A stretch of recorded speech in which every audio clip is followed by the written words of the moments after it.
constitutional lawyer and radio talk show host, the great one, Mark Levin. Mark, I got to tell you, even just in the break, the response has been overwhelming to the case that you laid out, which is devastating.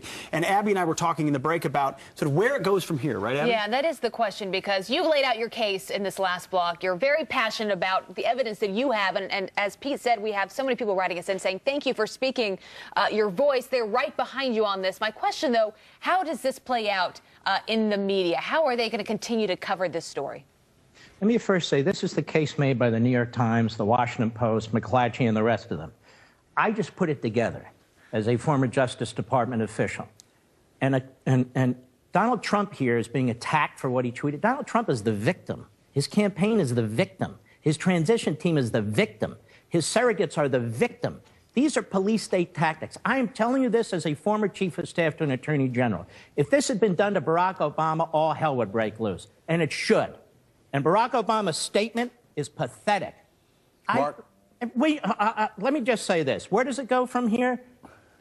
They ought to release both FISA court applications where they sought the warrant. The one in the summer and the one in October. So we know exactly what they were doing. That's number one. Number two, Congress needs to see the daily presidential intelligence briefings over the past year or so. Those are the beginnings of a serious investigation. Number three, for the Republicans in Congress, you control the majority. If the Democrats do not want to assist, and they won't, because I'm starting to think Chuck Schumer and the others are participating in all this cover-up activity, then plow ahead without them. But this is important to the country. We cannot have a sitting presidential administration unleashing 6 federal agencies, intelligence and law enforcement. I don't mean the president personally sitting there and saying, you know what, Valerie, let's go get him. Obviously, the Attorney General and the FBI were involved in this. This is how you get a FISA court application prepared and submitted. Do you think former President Obama was involved in this? And if so, how much was he involved?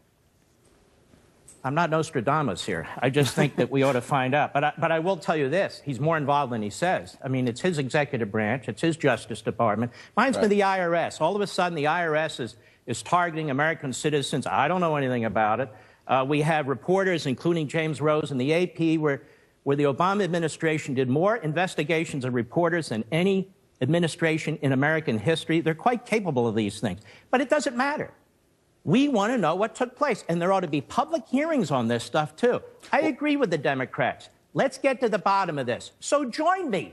Join us. This is the public record. Yeah. It's the newspaper of record, the New York Times. Let's go. Mark, there's another aspect of this. When you mentioned Chuck Schumer a moment ago, he's been trying to block as many Trump nominations as he can and slow the process.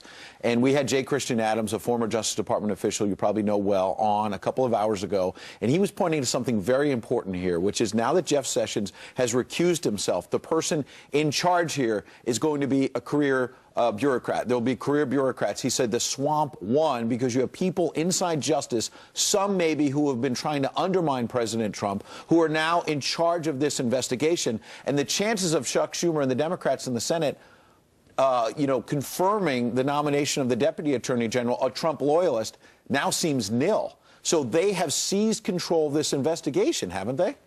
They not only did that, they have squirreled their appointees into the bureaucracy, and they're buying more and more time to do that. Okay, then recess appoint a Deputy Attorney General.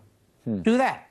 Say, okay, I'm recessing appointing so-and-so as Deputy Attorney General of the United States. And then, because Attorney General Sessions recused himself from matters affecting the Russian investigation and so forth, then the Deputy Attorney General who is recessed appointed is the acting Attorney General for the purposes of an investigation related to this. So Christian is right. He served as justice in the Civil Rights Division. I'm right. I served as chief of staff. I know exactly what's going on. He knows exactly what's going on. And the administration needs to respond. Well, Mark, you laid out a devastating case. We know now why they call you the Great One. Ladies and gentlemen, Mark Levin, thanks for joining Fox and Friends this morning. We appreciate it. Good to see you. Thank you, Mark. God Appreciate bless. that. Thank you.